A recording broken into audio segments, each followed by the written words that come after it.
Good morning friends, welcome back to my channel. तो friends, आज हम पढ़ेंगे सीआरपीसी। मैंने आपको बोला था हम सीआरपीसी पढ़ेंगे बट मैं आपको ये बताऊं, सीआरपीसी को हमेशा इंटर रिलेट करके आईपीसी के साथ पढ़ना चाहिए, क्योंकि सीआरपीसी अकेली समझने वाली नहीं है। अगर सीआरपीसी में कुछ सेक्शंस हैं, अगर आईपीसी में है तो उनका रेफरेंस एक दूसरे के बीच में दिया गया है। जैसे आईपीसी का कोई भी सेक्शन ले लें तो उसका जो रेफरेंस है वो हमें सीआरपीसी में मिल जाता है। ठीक है, तो इसको हमें हमेशा ही इंटर रिलेट करके ही पढ़ना चाहिए। आईपीसी में आप आईपीसी में मैं आपको बताती हूँ, एक सेक्शन है, आपने पढ़ा होगा हर्ट। हर्ट मीन्स कि जैसे किसी को चोट पहुंचाना, किसी को चोट पहुंचा दी किसी ने, है ना। तो ये हमें सबसे पहले देखना है उसने चोट पहुंचाई है उसको, तो ये कौन सा ऑफेंस होगा, ये है ना। ये कॉग्निजेबल ऑफेंस होगा, नॉन कॉग्निजेबल ऑफेंस होगा, बेलेबल ऑफेंस होगा, नॉन बेलेबल होगा, कंपाउंडेबल होगा, नॉन कंपाउंडेबल होगा, है ना। तो जो कॉग्निजेबल ऑफेंस जो होता है उसको कहते हैं संज्ञेय अपराध, और नॉन कॉग्निजेबल ऑफेंस जो होता है वो होता है असंज्ञेय अपराध। तो ये सब चीजें होती हैं। तो हमें ये, अगर कॉग्निजेबल अपराध है, कॉग्निजेबल ऑफेंस है, तो हमें किस मैजिस्ट्रेट के पास जाना है, नॉन कॉग्निजेबल है तो हमें कहाँ जाना है। तो ये सब चीजें देखनी पड़ती हैं कि कंपाउंडेबल है, नॉन कंपाउंडेबल है, तो हमें ये सब चीजें देखनी पड़ेंगी। जैसे कि हम लोग लेते हैं सेक्शन 323 में। अब 323 को सेक्शन आईपीसी 323 को सेक्शन 320 सीआरपीसी में इसकी कंपाउंडेबिलिटी के बारे में बताया गया है ना। हुआ ना इंटरलेटेड, उसमें 323 और सीआरपीसी में 320 सेक्शन, इसमें क्या बताया गया, कंपाउंडेबिलिटी के बारे में बताया गया। ठीक है, अब हमें शेड्यूल 1 में पता लगता है कॉग्निजेबल और नॉन कॉग्निजेबल ऑफेंसेस के बारे में पता चलेगा। शेड्यूल 1 में नोट कर लीजिए, शेड्यूल 1 में कॉग्निजेबल और नॉन कॉग्निजेबल ऑफेंसेस के बारे में पता चलता है। इसको हम बेलेबल और नॉन बेलेबल ऑफेंसेस भी कहते हैं। ठीक है, अगर मानो किसी ने कॉग्निजेबल ऑफेंस किया है, किसी ने बहुत संज्ञेय अपराध किया है, तो इसके लिए हम क्या करेंगे, सबसे पहले हम एफआईआर करेंगे। तो एफआईआर का सेक्शन है 154, नोट कर लीजिए, एफआईआर सेक्शन है 154। बिकॉज अगर किसी ने कॉग्निजेबल ऑफेंस किया है तो सबसे पहले एफआईआर होगी। ठीक है, अगर किसी ने नॉन कॉग्निजेबल ऑफेंस किया है तो उसके अगेंस्ट एफआईआर नहीं करेंगे हम लोग, उसके लिए क्या करेंगे हम, एनसीआर, नॉन कॉग्निजेबल रिपोर्ट आएगी उसके लिए। कॉग्निजेबल ऑफेंस के लिए सेक्शन 154 एफआईआर, और नॉन कॉग्निजेबल के लिए एनसीआर कटेगा, नॉन कॉग्निजेबल रिपोर्ट। और थर्ड चीज, अगर किसी ने कोई कंप्लेंट है किसी की, तो वो क्या आता है, 200 सीआरपीसी में पढ़ना पड़ेगा इसको कंप्लेंट 200 सीआरपीसी। तो फ्रेंड्स, ये चीजें बहुत इंपॉर्टेंट होती हैं। हमें कोई भी एंट्रेंस, कोई एग्जाम हो जाता है, कोई ऐसे कोई चीजें होती हैं हमारी डेली लाइफ रूटीन में भी, हमें ये सब चीजें पता होनी चाहिए कि अगर कोई कॉग्निजेबल ऑफेंस होगा तो 154 होगा एफआईआर, और अगर नॉन कॉग्निजेबल होगा तो उसमें एनसीआर कटेगा, नॉन कॉग्निजेबल रिपोर्ट। अगर कोई सिंपल कोई कंप्लेंट होगी तो उसमें 200 सीआरपीसी में इसको हमें आईपीसी के साथ रिलेट करके पढ़ना पड़ेगा। अब चैप्टर 8 आईपीसी में, अगर आप चैप्टर 8 आईपीसी में आते हैं तो आपको क्या मिलेगा वहां पे चैप्टर 8 आईपीसी में है, offences against the public piece and tranquillity, means लोक प्रशांति के विरुद्ध अपराध, लोक प्रशांति के विरुद्ध अपराध। ठीक है, offences against the public piece and tranquillity. तो इसका जो प्रोसीजर जो है ना, वो आपको कहां पे मिलेगा, सीआरपीसी में। और चैप्टर 8 आईपीसी का हमें रिलेशन का प्रोसीजर मिल जाएगा सीआरपीसी में। और ऐसे ही चैप्टर 8 और चैप्टर 10 का भी जो प्रोसीजर सीआरपीसी में है, इसमें हमें चैप्टर 8 और चैप्टर 10 में हमें पता लगता है आईपीसी के में, इसको हम, इसका प्रोसीजर जो है वो हमें मिलता है सीआरपीसी में, जिसमें पता लगता है कि किसके पास कितनी पावर है, किस मैजिस्ट्रेट के पास कितनी पावर है। ऐसा नहीं है कोई लोअर जज है, कोई लोअर मैजिस्ट्रेट है तो बहुत ज्यादा वो, उसके पास ऐसी पावर है कि वो हमें जो पनिश कर सकता है बहुत ज्यादा। किसी के पास 5 ईयर तक होती है, किसी के पास 7 तक होती है, किसी के पास लाइफ होती है। तो ये सब चीजें जो पनिशमेंट होती है ये डिवाइड की जाती हैं, ये जो वर्क है ये सबको डिवाइड किया हुआ है। तो इसका जो हमें वो पता लगता है, जो चैप्टर आईपीसी के चैप्टर 8 और चैप्टर 10 में, और जो इसका प्रोसीजर है वो हमें पढ़ना पड़ता है सीआरपीसी में। अब आते हैं हम इंडियन पेनल कोड आईपीसी के सेक्शन 498 ए में, जिसके बारे में आपको पता होगा। ये जो है ये जो केसेस हैं आईपीसी के 498 वाले, जो फैमिली के केसेस होते हैं, फैमिली कोर्ट में चलते हैं ये। और ये है डॉरी का, दहेज प्रताड़ना। इसमें डीवी एक्ट भी आ जाता है, जिसको डोमेस्टिक वायलेंस एक्ट कहते हैं। ठीक है, इसका रेफरेंस जो है वो हमें सेक्शन 198A ऑफ सीआरपीसी में मिलेगा। ठीक है, आईपीसी का कौन सा है, 498A, और सीआरपीसी में जो इसका रेफरेंस मिलेगा वो मिलेगा सेक्शन 198A में। तो ये कुछ रिलेटिंग सेक्शन होते हैं जिनको अगर हम एक साथ मिलाकर पढ़ेंगे ना तो हमें बहुत जल्दी समझ आएगा। ऐसा नहीं है अगर हम पैरेलल एक दूसरे को पढ़ेंगे 498, अब हमने सीआरपीसी खोली तो आईपीसी खोली तो उसमें पढ़ लिया हमने, लेकिन सीआरपीसी का भी अगर उसी के साथ हम सेक्शन 198A भी पढ़ लेंगे तो इंटर रिलेटेड हो जाएगा, तो हमें बहुत जल्दी हमारे दिमाग में वो चीज़ रहेगी। अब हम चीज़ें ये चीज़ कर सकते हैं, हम कई चीज़ें होती हैं हम ट्रिक के साथ भी उन चीज़ों को पढ़ सकते हैं। अब ट्रिक भी यूज़ करने आने चाहिए हमें, क्योंकि बहुत से सेक्शंस ऐसे होते हैं जो हमें नहीं याद होते। मैं हूँ, मुझे भी नहीं याद होते, लेकिन हम कुछ ट्रिक्स अपनानी पड़ती हैं जिनसे हमें कुछ चीज़ें बहुत जल्दी याद हो जाती हैं। अच्छा, अब जैसे हम लोग करते हैं कि सबसे पहले क्या होगा, सबसे पहले अगर कोई केस है तो उसमें क्या होता है, इंक्वायरी होती है ना। तो इंक्वायरी जो है उसका जो पता करने में हमें पता करना है जी इंक्वायरी है। अब इंक्वायरी का हम किस सेक्शन में पता करेंगे, हमें तो ऐसे याद नहीं होगा कौन से सेक्शन में इंक्वायरी का जो सेक्शन है वो कौन से सेक्शन में होगा इंक्वायरी का, है ना, डिफाइन किया हो गया होगा। तो हमें याद करना है, ट्रिक से याद करना है। 2G स्कैम, आपको याद होगा एक 2G स्कैम हुआ था।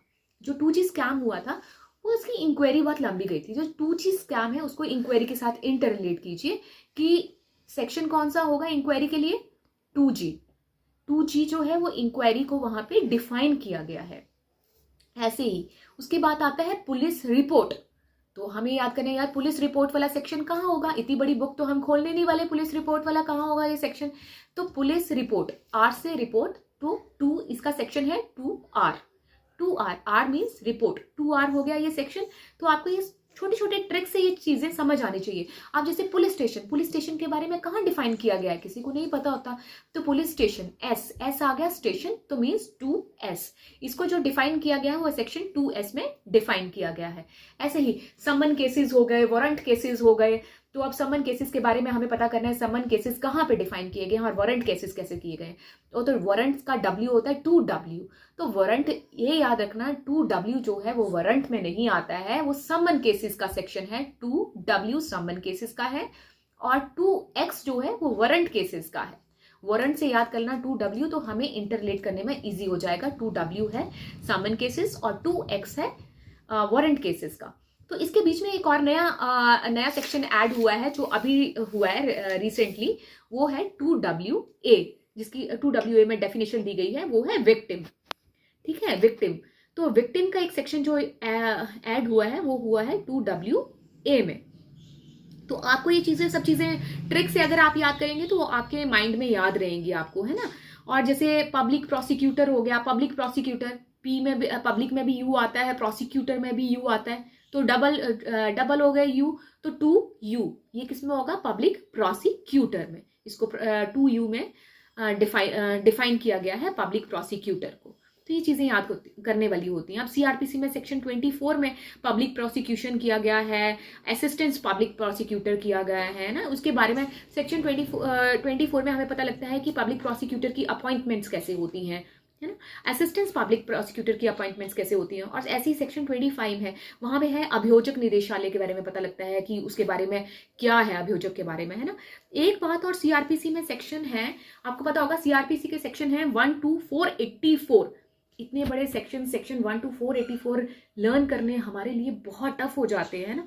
इसको वैसे तो लर्न करना इतना इजी नहीं होता, सब लोगों को नहीं याद होते 1 to 484, क्योंकि जो केसेस हमारे पास हमारे हाथ से निकलते रहते हैं उन चीज़ों के बारे में हमें याद होता है। लेकिन इसकी भी एक टेक्निक है, अगर आपने सारे सेक्शंस लर्न करने हैं तो आपको कैसे लर्न होंगे, तो मैं आपको एक टेक्निक के बारे में बताती हूँ। सबसे पहले आप सोचें, सबसे पहले आप इस चीज़ को हमने चलना है स्टेप बाय स्टेप। सबसे पहले सोचें कि अपराध होता कैसे, सबसे पहले क्या होगा, इंसान क्या करेगा, सबसे पहले क्राइम करेगा। अगर वो क्राइम करेगा, कोई ऑफेंस करेगा, अपराध करेगा, तो क्या होगा, आईपीसी एग्जिस्टेंस में आएगी। अगर कोई अपराध होगा तो आईपीसी एग्जिस्टेंस में आएगी, तो उसके साथ ही सीआरपीसी भी एग्जिस्टेंस में आएगी।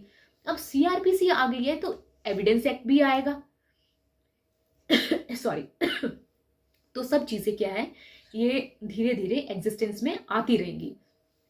सबसे पहले हुआ अपराध। अपराध हुआ, अपराध किसी ने अपराध किया, वो आ गया 2N में, वो आ गया 2N में, किसी ने क्राइम किया। और इसमें आईपीसी में एक सेक्शन है 40 आईपीसी का, उसमें ऑफेंस के बारे में सारा कुछ बताया गया है, सारा डिफाइन किया गया है।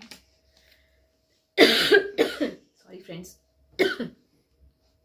अब जो ऑफेंस होते हैं वो डिवाइडेड होते हैं। देखो ना, अब उसमें ऑफेंस हो गया है कि 2N में ऑफेंस है, अब उसने अपराध कर दिया है। तो अपराध भी कई तरह के होते हैं, अपराध कई तरह के होते हैं। किसी ने छोटा अपराध किया है, किसी ने बड़ा अपराध किया है। कोई बेलेबल ऑफेंस होगा, कोई नॉन बेलेबल ऑफेंस होगा, कोई कॉग्निजेबल होगा, नॉन कॉग्निजेबल होगा, कंपाउंडेबल होगा, नॉन कंपाउंडेबल होगा। अब किसी ने, मानो किसी ने अपराध कर दिया है, कॉग्निजेबल ऑफेंस कर दिया है, संज्ञ अपराध किया है, तो संज्ञ अपराध में सबसे पहले हम क्या करेंगे, FIR होगी सबसे पहले, सेक्शन 154। 154 में क्या होगा, FIR हो जाएगी। और फिर आती है 155, नॉन कॉग्निजेबल होगा तो उसमें NCR कट जाएगी, नॉन कॉग्निजेबल रिपोर्ट। अगर किसी की कंप्लेंट है तो वो हो जाएगी सेक्शन 200 में, आईपीसी सेक्शन 200 में। अब ये हो गया ऑफेंस। अब उसने ऑफेंस कर दिया तो उसके लिए ये सब चीजें, अगर उसने बेलेबल किया है तो ये है, नॉन बेलेबल किया है तो ये वाले ऑफेंसेस आ गए।